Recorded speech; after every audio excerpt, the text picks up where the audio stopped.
College का पहला दिन था, जहाँ सभी के सामने नए नए चेहरे थे। सभी उत्साह से अपनी पहचान बनाने में लगे थे और एक दूसरे से मिलकर नए दोस्त बना रहे थे। पहले क्लास की शुरुआत हुई थी। क्लास से पहले चल रहे इंट्रोडक्शन के इस सिलसिले को मैम ने और आसान कर दिया था।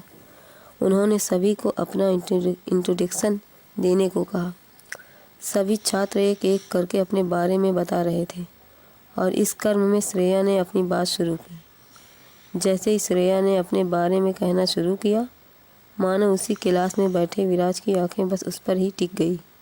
श्रेया इंट्रोडक्शन ख़त्म होने के बाद भी विराज की नज़रें उस पर बनी रही।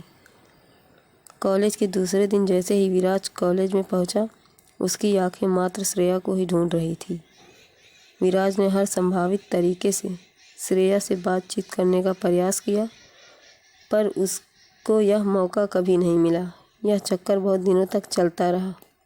एक दिन कॉलेज में एक असाइनमेंट के लिए एक ग्रुप बनाया गया, जिसमें श्रेया और विराज के नाम एक ही ग्रुप में था। यह सुनकर विराज बहुत खुश हो गया। अब उसको श्रेया के साथ दोस्ती करने का मौका मिला और उसने इस मौके को खोए बिना दोस्ती कर ली। असाइनमेंट को मिलकर बना रहे थे और इसके बीच दोस्ती बढ़ती चली गई। समय के साथ साथ श्रेया और विराज अब बहुत अच्छे दोस्त बन गए थे।